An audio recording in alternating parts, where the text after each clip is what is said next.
Algunas escenas en este programa han sido recreadas. Las vías férreas del país son el transporte de un asesino. Ataca sin motivo y luego se desvanece. Las pistas indican que se trata del peor depredador de todos. Un asesino en serie ritualista. Es astuto, letal y se moviliza rápido. Pero las autoridades están determinadas a detenerlo en su trayecto. Los archivos del FBI. Rutas de un asesino. El 17 de diciembre de 1998, en West University Place, Texas, una mujer llamó a la policía desde fuera de la casa de una amiga del trabajo. Estaba preocupada por ella. Les dijo que su amiga, una doctora destacada de una escuela de medicina cercana, había faltado al trabajo esa mañana. 222, llegando a la escena. De acuerdo con su compañera, esto no era nada normal. No había respondido las llamadas telefónicas de la casa en todo el día, Mi colega no ni aparece. había abierto la Cuando puerta. hablamos todo estaba bien. Ella dijo que me vería ¿Nada mañana fuera de lo y normal? no vi nada fuera de lo normal y... Su colega Eso estaba segura de que algo andaba mal. es solo que ella no haría algo así. Estoy muy preocupada por ella. Las puertas y ventanas de la casa estaban cerradas. Desde afuera todo parecía normal. Ella no se perdería una entrega de trabajo, ni un día tan importante como este. Los oficiales encontraron que la puerta del garaje no tenía seguro y que adentro la puerta de la casa estaba abierta. Las joyas en el piso indicaban un robo. 222, necesito apoyo por un posible robo. Me quedaré aquí.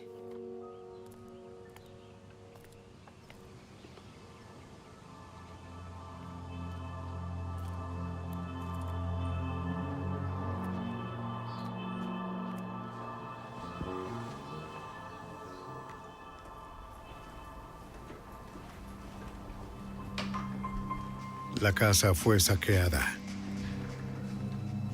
Los oficiales se movían con cautela. El intruso podría seguir adentro.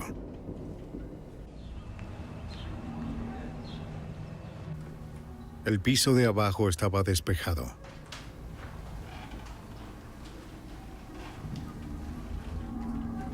Pero un rastro de ropa condujo al segundo piso.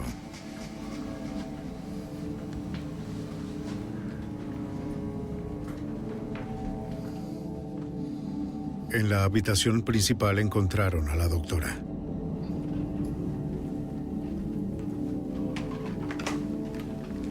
Fue asesinada de forma salvaje. 222, envíe un supervisor y una unidad de escena del crimen. 10-4.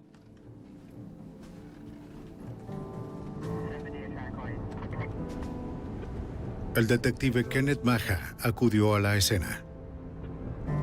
A pesar de ser un veterano en el departamento, se sorprendió por el reporte de un homicidio. West University Place es un suburbio de 3,5 kilómetros cuadrados en el centro de Houston. Es en su mayoría una comunidad residencial y opulenta. El último asesinato que tuvimos fue en 1985 en el robo de una farmacia. La brutalidad del asesinato sorprendió al detective. Las manchas de sangre cubrían todo el lugar, el vestíbulo, las paredes y la puerta.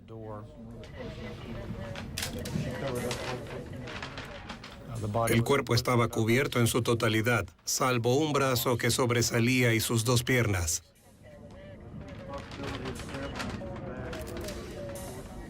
Había un cuchillo de carnicería grande cerca del cuerpo, reposando sobre una almohada.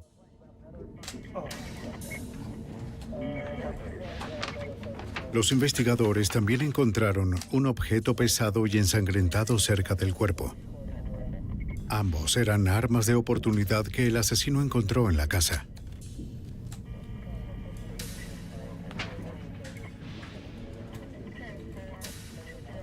La policía contactó al esposo de la doctora y descubrieron que había ido a visitar a unos familiares con sus 2 hijos antes de Navidad.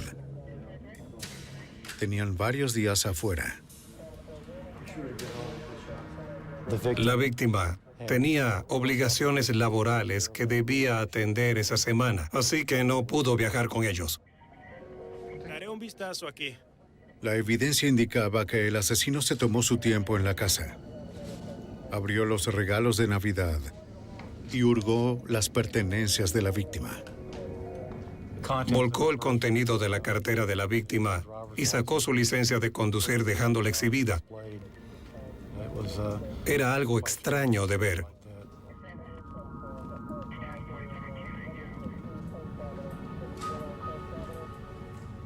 En la cocina, el detective encontró una fruta a medio comer.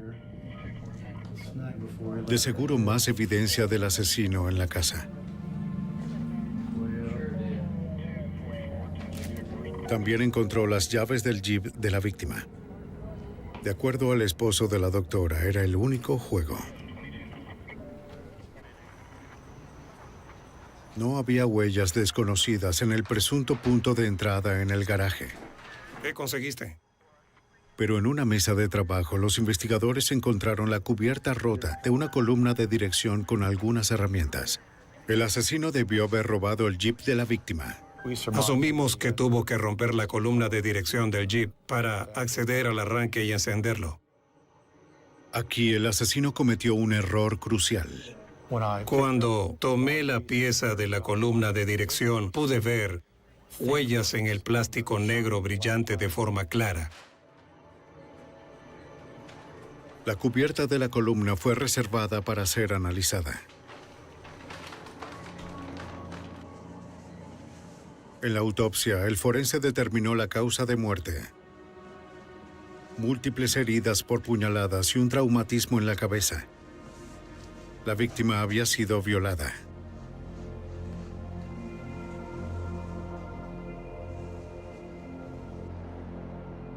La cruel arremetida del asesino preocupó al detective Maja. No seguía el patrón de un asesinato aleatorio. Iba un paso más allá. Los investigadores sabían que los asesinos como este no atacan una sola vez. 2 días después y a cientos de kilómetros, la policía de San Antonio encontró un jeep abandonado en un motel. La matrícula fue rastreada hasta West University Place. Le pertenecía a la doctora. Faltaba la cubierta de la columna de dirección.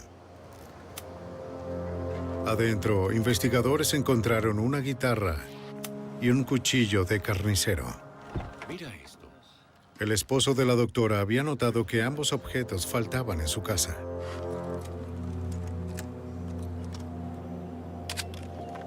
Alguien había cambiado el cableado del Jeep. También notamos que la columna de dirección estaba desalineada por completo. Se buscaron huellas dactilares en todo el Jeep, pero los técnicos no encontraron huellas útiles. En el laboratorio forense de la policía, se hicieron copias digitales de las huellas tomadas de la cubierta de la columna de dirección y se analizaron a través de un sistema de reconocimiento automatizado. Y para ese momento obtuvimos una coincidencia positiva con un individuo llamado Carlos Rodríguez. El análisis computarizado reveló otro nombre, Rafael Reséndez Ramírez. Esto fue enviado a los servicios de información de justicia criminal del FBI. Una búsqueda en su base de datos reveló varios alias distintos y más información sobre Reséndez. Tenía un vasto registro que se remontaba hasta 20 años atrás y una orden judicial vigente por el robo de un vehículo. Los investigadores revisaron los archivos del Servicio de Inmigración y Naturalización y supieron que Reséndez solía viajar de forma ilegal entre Estados Unidos y México. Hace poco había sido arrestado en California por invadir una propiedad ferroviaria con un arma cargada y fue deportado a México. Ahora parecía que Rafael Reséndez estaba de regreso en Texas.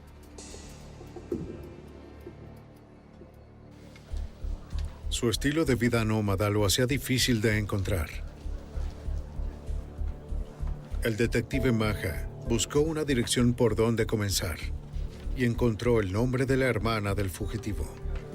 Vivía en Albuquerque, Nuevo México. En una conferencia telefónica concertada, Maja habló con ella en el Departamento de Policía de Albuquerque. Necesitamos saber algunas cosas. Información sobre su hermano, si usted está de acuerdo. No pudo decir mucho sobre las actividades actuales de su hermano. No tenía mucho contacto con él. Sí mencionó que algunas veces él pasaba por Albuquerque, se quedaba un par de días con ella y luego desaparecía. El detective Maja le pidió que lo llamara si sabía algo de su hermano. ¿De qué trata todo esto? Creo que había algo de rabia y resentimiento de su parte por tener que estar involucrada en esto. No quería ser vinculada con él si en realidad era un asesino como pensábamos que era. Las autoridades también le pidieron ayuda al público. Distribuyeron afiches de Se Busca en las rutas de trenes que Reséndez solía usar. Decenas de pistas fueron en vano.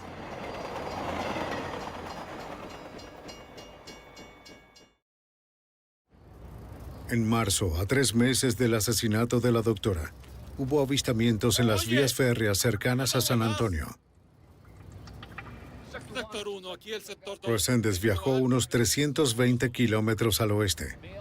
Siempre desaparecía antes de que la policía pudiera responder. El supuesto asesino seguía huyendo, abordando trenes y evadiendo a las autoridades.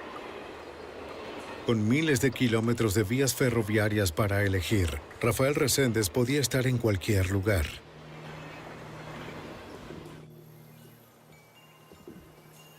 Cinco meses después del asesinato y no muy lejos en Weimar, Texas, los feligreses de una iglesia fueron a buscar a su pastor. Pastor. Ni él ni su esposa habían ido a la iglesia esa mañana. La puerta está abierta. ¡Pastor! ¡Pastor! La pareja fue hallada asesinada en su propia cama. Weimar es un pueblo pequeño. Un asesinato es algo poco común. Los Rangers del condado de Bend, Texas, llegaron a la escena.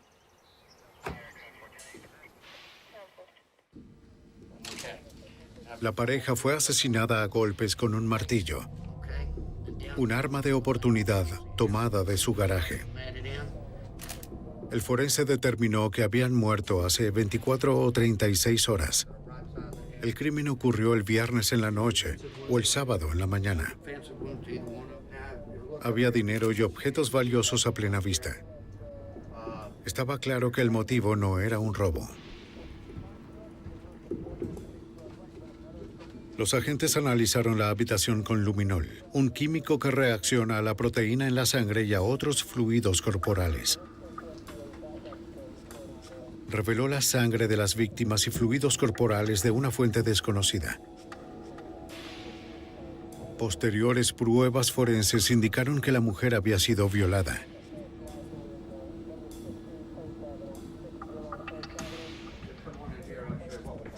Parecía que luego de los asesinatos, el homicida se quedó en la escena del crimen.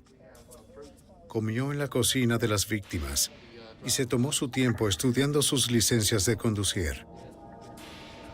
Los investigadores en la escena no estaban al tanto del asesinato en West University Place, pero no por mucho más tiempo. Están tal cual las encontramos.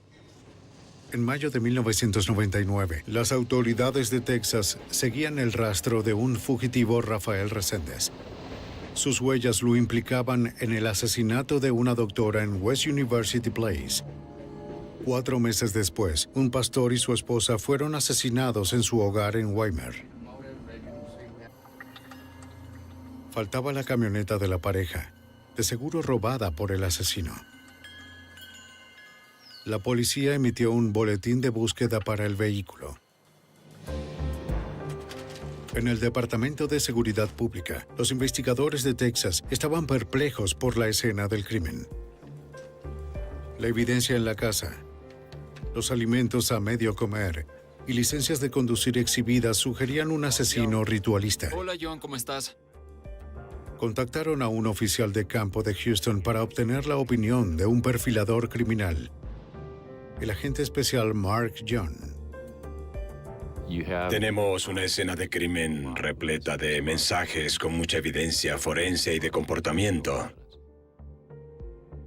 Podíamos tomar no solo pistas forenses o huellas, ADN, fibras y ese tipo de cosas. También podíamos estudiar el comportamiento del atacante. La manera como cometía ese crimen era única, diferente de cualquier otro asesino.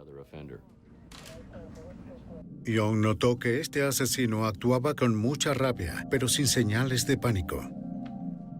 Lo que en verdad me impresionó fue que este asesino, como ningún otro, pasaba demasiado tiempo en la escena del crimen inspeccionando todo.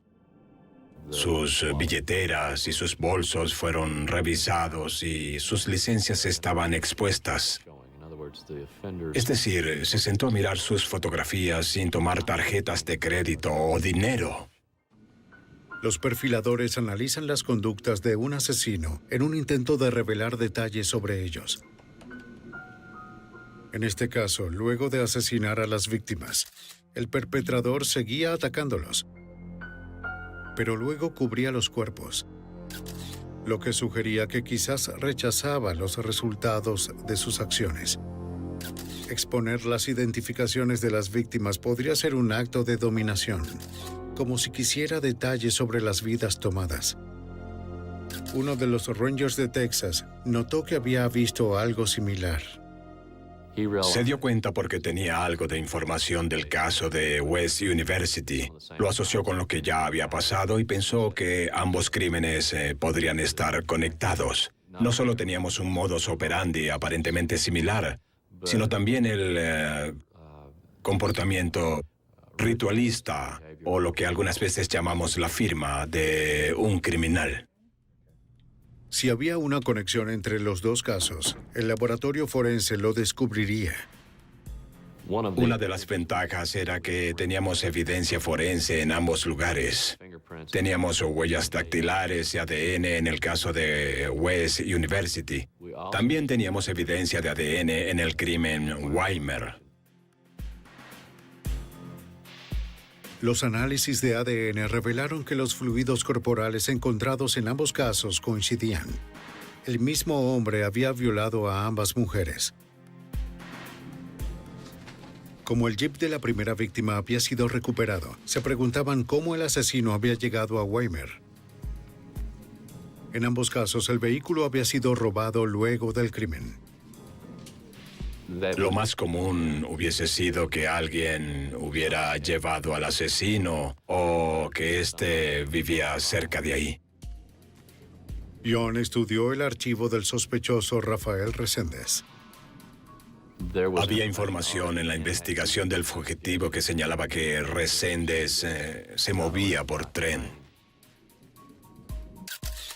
De acuerdo al archivo, había vías férreas cerca de la casa de la doctora en West University Place. Echamos un vistazo y vimos que había unos rieles cruzando la calle en la ubicación de Weimar. Con los dos casos conectados, los investigadores consideraron que Rafael Reséndez era un asesino en serie ritualista.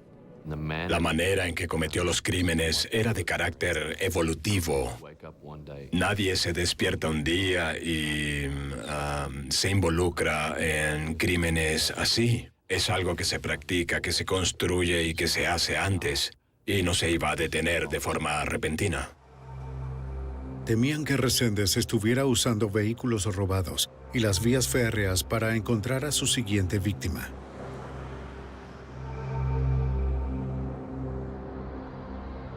En la oficina de Houston, el escuadrón de fugitivos del FBI se unió a la búsqueda de Reséndez. La agente especial Bobby Eckhart dirigió la investigación. Sabíamos que había huido de la jurisdicción y que había viajado de forma interestatal y de hecho hasta México.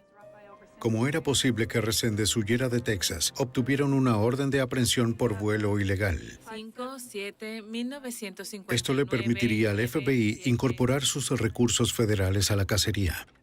Lo primero que queríamos hacer era encontrar todo lo que pudiéramos sobre Reséndez. Sabíamos que había sido arrestado más de 13 veces. De inmediato comencé a recibir los registros de las prisiones para identificar a sus familiares y socios y determinar sus patrones. Las entrevistas nos revelaron que no era un hombre muy conocido. Su familia no había tenido mucho contacto con él desde que dejó su hogar a los 12 años, cuando se mudó a Acapulco y luego a Florida. Con poco para continuar, el perfilador criminal Mark Young trató de descifrar su pasado para predecir su siguiente movimiento. Envió los detalles de ambos casos al programa de detención de criminales violentos del FBI. Los analistas usaban bases de datos sofisticadas para identificar casos similares sin resolver. De inmediato me enviaron un caso en Lexington, Kentucky. Un hombre hispano había violado a una estudiante universitaria y había asesinado a su novio.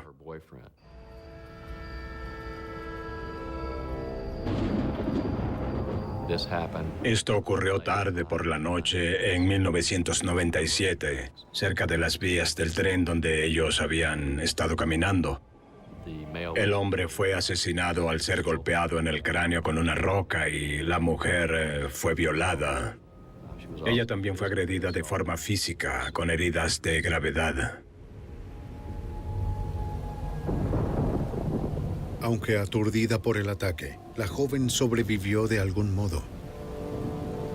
Constatando que su novio estaba muerto, se abrió paso hacia una casa cercana donde pudo llamar a la policía. Ella les suministró una imagen aproximada del atacante hecha por un artista local. Young recibió el boceto del Departamento de Policía de Lexington. La comparé y no dije de inmediato, es él. Pero sentí fue una especie de optimismo prudente de que este pudiera ser el mismo sujeto. Pero un boceto no es una prueba. Young necesitaba evidencia científica. Supo que la policía de Lexington aún tenía muestras de ADN de la agresión sexual de hace 2 años atrás y las envió al laboratorio del FBI en Washington, D.C.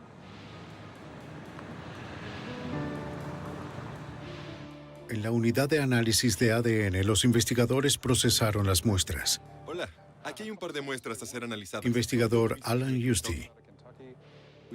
Analizamos 13 regiones únicas del ADN y desarrollamos un perfil individual para cada una de ellas. Es como ver las características físicas de una persona. Una región de tu ADN podría ser la misma de otra persona, lo que sería como decir que 2 personas tienen ojos azules. Es común.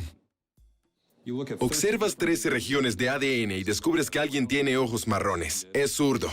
Mide 1,92 m. Es pelirrojo. Mientras más regiones examines, obtienes una visión más clara de la persona. Tras delinear el perfil de ADN del criminal de Lexington, Justy contactó a los investigadores en Texas que examinaron las muestras de Weimar y West University Place. Al comparar los resultados que yo había obtenido con los de ellos, determinamos que teníamos una posible concordancia, es decir, que era el mismo criminal. En Texas, Young remitió las noticias a los otros investigadores. Llamé a la policía de Lexington y escuché mucha algarabía porque pensaban que el caso no se resolvería. La policía de Lexington ahora tenía a Reséndez como su sospechoso principal. Las autoridades a lo largo del suroeste revisaron refugios de indigentes y estaciones. Sabían que Reséndez estaba afuera, en algún lugar. El 28 de mayo, la camioneta del pastor fue encontrada cerca de un terminal de trenes en San Antonio. Parecía que Reséndez había regresado a los rieles. Encontrarlo sería una tarea abrumadora para la agente especial Eckhart y su equipo. Nunca habíamos enfrentado este tipo de obstáculo. Hay miles de vías, hay miles de trenes cada día. Era difícil determinar en cuál línea se encontraba. Con una gran área de búsqueda por cubrir, tenían que ser ingeniosos. Una de las cosas que hicimos fue elaborar un volante que entregamos a las personas que usaban vías férreas con frecuencia. En los terminales de trenes de todo el país, los lugareños eran advertidos sobre Rafael Reséndez. Si lo veían, debían llamar de inmediato al escuadrón de fugitivos del FBI. Si llegaba a ser avistado, el escuadrón más cercano sacaría a la persona del tren y lo identificarían. Los agentes y la policía respondieron a cientos de avistamientos.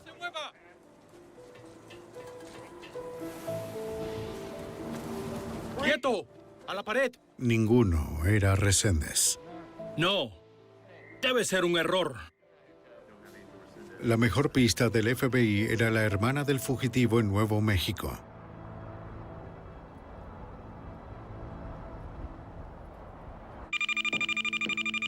Los agentes se mantuvieron en contacto, esperando que ella escuchara sobre él. Y si ella escuchaba de él, esperaban que ella hablara. Te dije la última vez que hablamos que... Para el momento parecía que la única forma de rastrear a Reséndez era seguir su rastro de cadáveres.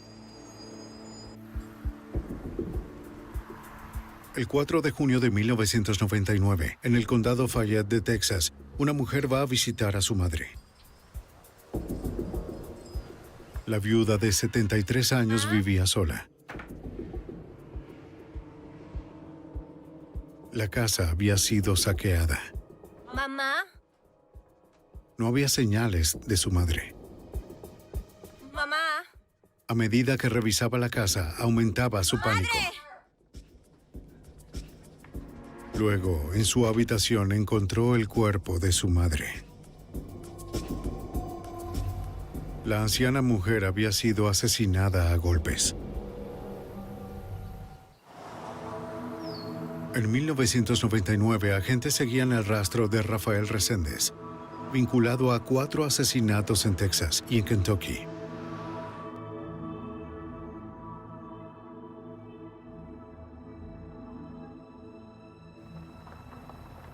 Ahora, una anciana había sido asesinada en el condado de Fayette, en Texas. Tal como las otras víctimas, vivía cerca de una vía férrea. El grotesco crimen parecía obra de Reséndez, de acuerdo al agente especial del FBI, Mark Ion. Cuando vi ese tipo de asesinato salvaje, pensé... Sí, este debe ser el mismo sujeto porque estaba cubierta de forma similar. Había cajas de joyas que habían sido abiertas en otras habitaciones. Sus pertenencias habían sido registradas y había cosas que había tomado. Era un patrón similar y perturbador. El dinero y las joyas habían sido dejados atrás. En su lugar, el asesino robó baratijas y objetos personales, como si tomara un souvenir. Las huellas en la lavandería indicaban que el asesino entró por una ventana trasera. Dicha evidencia luego coincidiría con Reséndez. Después de matar a su víctima, no tenía prisa por escapar. No solo paseaba por todas las habitaciones, tomaba ciertos objetos y pasaba mucho tiempo allí.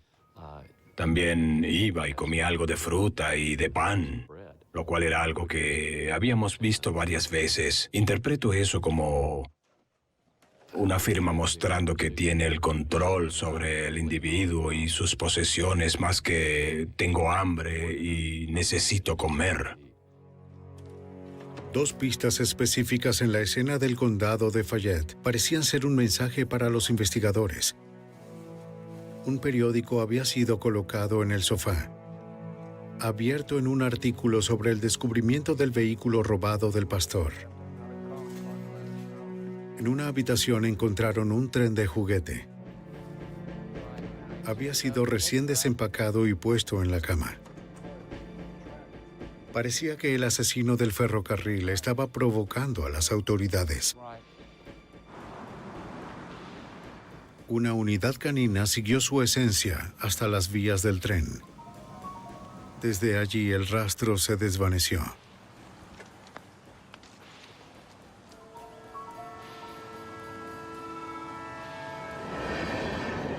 En menos de 24 horas fue descubierta la siguiente víctima. Otro asesinato cruel cerca de las vías del tren, a unos 152 kilómetros del condado Fayette. Recibí una llamada sobre una escena de crimen en Houston que estaba siendo evaluada por su departamento de policía. Ellos encontraron algunas similitudes. Una maestra de 26 años fue encontrada violada y golpeada hasta la muerte en su casa. Su licencia de conducir fue removida de su billetera y expuesta en una mesa. Como las otras víctimas, vivía cerca de vías férreas. El auto de la joven, un Honda blanco, fue robado. El análisis de ADN posterior confirmó que Reséndez la había violado. Ahora estaba asesinando a una mayor velocidad. Una de las preocupaciones que teníamos era que este sujeto iba a evolucionar en lo que llamamos un asesino relámpago. En varias oportunidades, en el pasado, habíamos tenido asesinos en serie, por ejemplo, Ted Bundy, donde la presión aumentaba tanto que daban inicio a una modalidad relámpago en la que comenzaban a matar a un gran número de víctimas sin un periodo de descanso. Con estas dos últimas víctimas, asesinadas en apenas 24 horas, parecía que Reséndez había cambiado al modo de asesino relámpago. 2014, protección de 3 pasos para el conductor, deteniéndose en cada parada. El 6 de junio, un trabajador de las vías férreas vio al fugitivo Reséndez en Flatonia, Texas, entre Houston y San Antonio.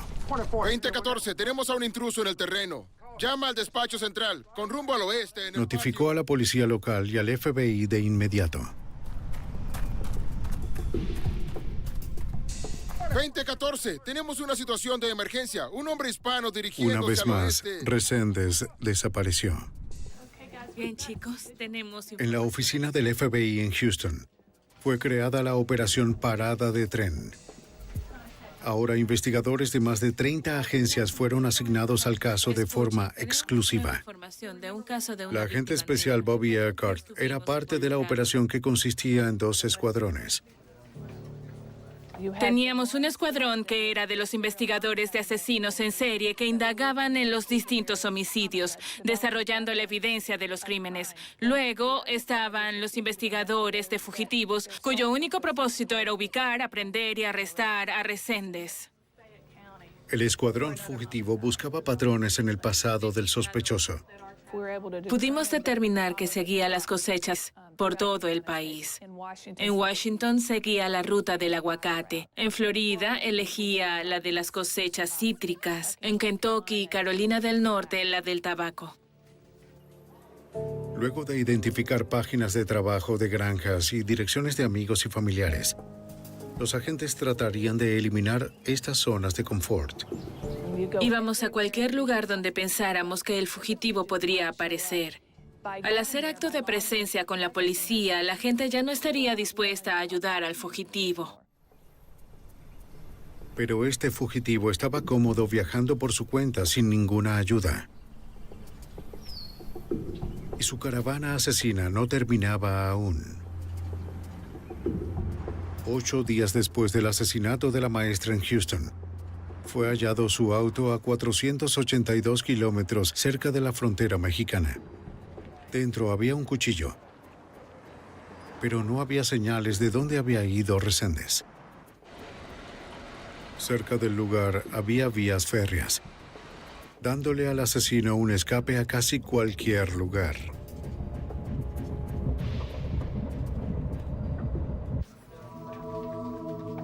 En 1999, más de 30 agencias de cuerpos de seguridad perseguían a Rafael Reséndez, conocido como el asesino del ferrocarril.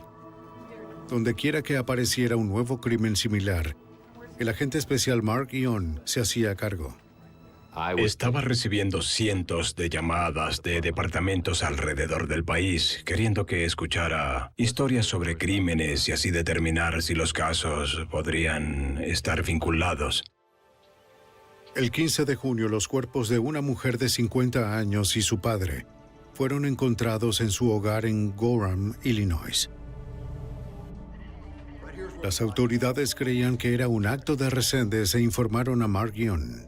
Así que aparentemente tuvo lugar en este punto. Tan pronto como entramos en la escena, notamos las similitudes con los crímenes de Texas. Había una vía férrea doble justo detrás de la residencia. El asesino entró por una ventana trasera. Usó un arma de oportunidad, una pistola que encontró en la casa. Robó algunas baratijas y comió la comida de la víctima. ¿Quiere ver aquí? Sí, claro. Pero esta vez el asesino añadió algo nuevo, una declaración escrita en la pared. Pero el crimen de este sujeto... Muchas personas pensaron, Dios, tenemos otro tipo de agresor aquí que hace declaraciones políticas. Es un tipo pseudointelectual. Pero John sabía más cosas. Había revisado el archivo del fugitivo en prisión, incluyendo su correspondencia. Es solo una fantasía. Fantasea con que es un pensador. Había estado escribiendo mensajes políticos y cartas que pudimos ver en el pasado.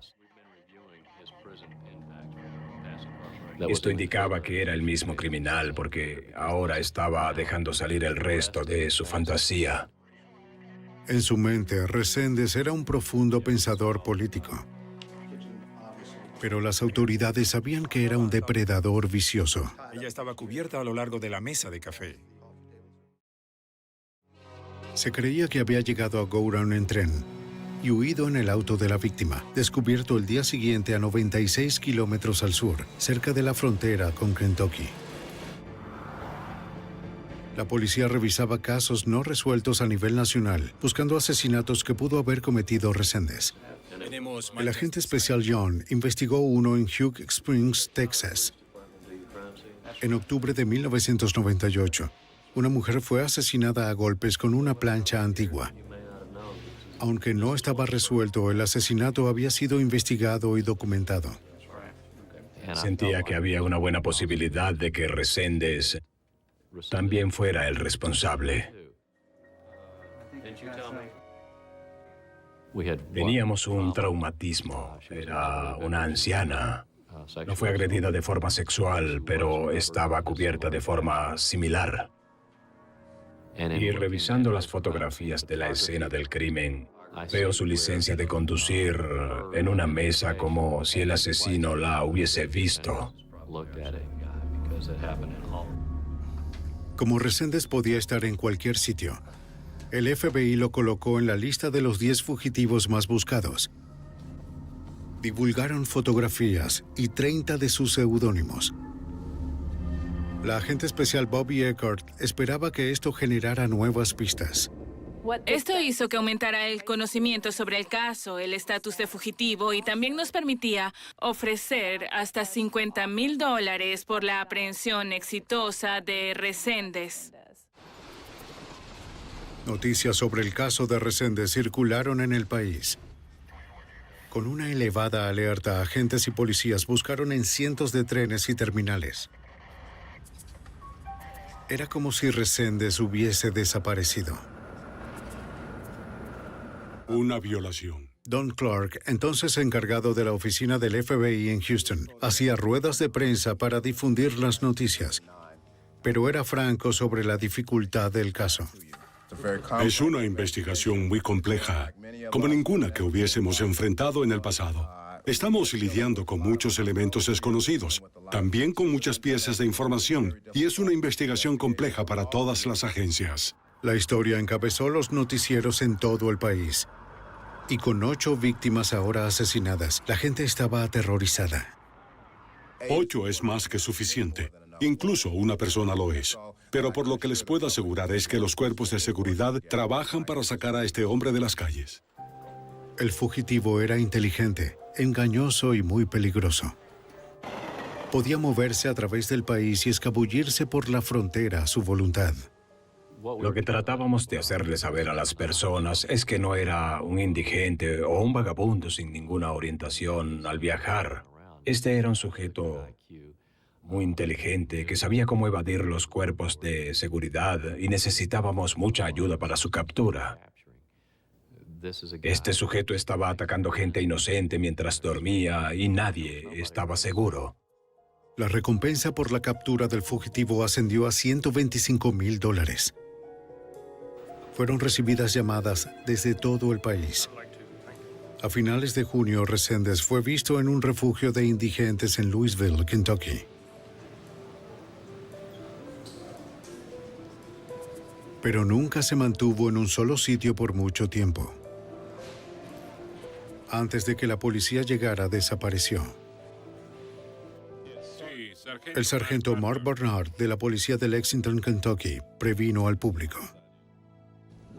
Si viviera cerca de una vía férrea, la mantendría iluminada. Me aseguraría de que nada estuviese fuera de lugar. Conocería mi entorno, mis vecinos, revisaría puertas y ventanas. Las pistas seguían llegando. Recibimos 3.178 llamadas en el centro de mando. De ellas se generaron más de 1.100 pistas, las cuales necesitaban ser verificadas en Estados Unidos y en México. Una pista potencial fue en la oficina de Denver. La persona reportó ver a Reséndez en una casa en Commerce City, Colorado. Tras rastrear una llamada desde la casa hasta un pueblo en México donde Reséndez tenía familia, un equipo de arresto respondió y fueron hacia su captura.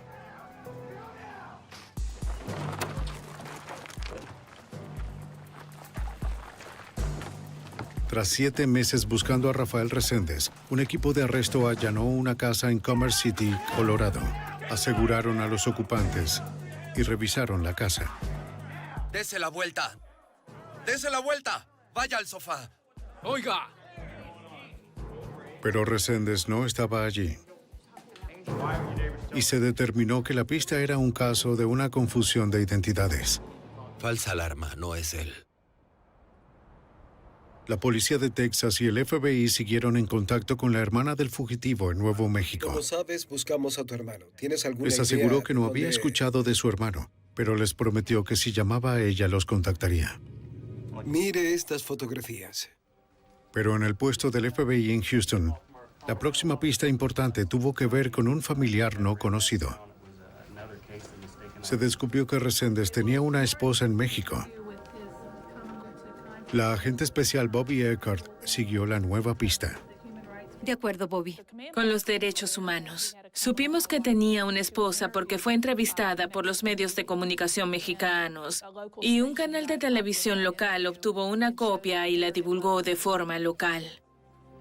En este punto trajimos a su esposa a Houston para una entrevista de 2 días. Gracias por venir. Las autoridades querían saber tanto como pudieran sobre Reséndez, Está bien, observe esto. sus patrones y los sitios donde se quedaba. Lugares distintos. Y él le escribe todo el... Ella nos suministró mucha información sobre Reséndez y sus hábitos en los últimos 2 o 3 años. Nos dijo que él le llevó joyas, también figuras pequeñas, muchas veces ángeles. Le llevó una guitarra. Yo sabía que muchos de estos objetos habían sido robados de la escena del crimen y, de hecho, resultaron estar vinculados con los homicidios. Está trabajando. Dijo que Reséndez había estado en México hacía poco, pero no lo había visto en días. Estaba cooperando porque temía que no estuviera seguro. En México era buscado por cazadores de recompensas. Reséndez se estaba quedando sin escondites.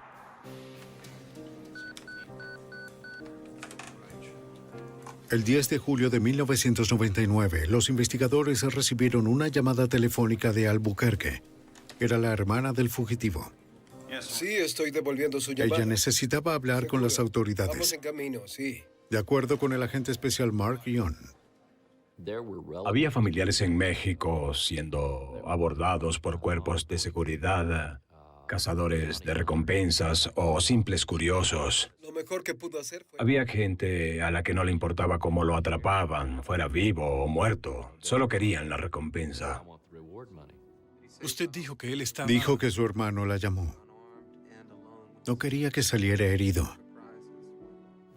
Los cuerpos de seguridad le dijeron que podrían realizar una rendición segura para él y tratarlo de forma compasiva y ponerlo bajo custodia para resolver este asunto.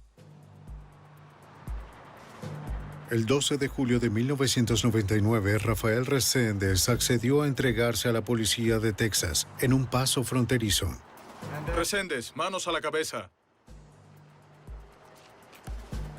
Con respecto a los deseos de su hermana, las autoridades lo dejaron cruzar la frontera y lo capturaron con un pequeño equipo de arresto. Uno de los asesinos más crueles en la historia del país estaba siendo detenido de forma tranquila y fluida.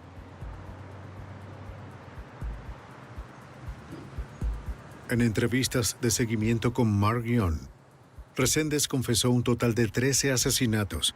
4 de ellos no eran conocidos por las autoridades. Podía recordar en extremo detalle los crímenes ocurridos varios años atrás.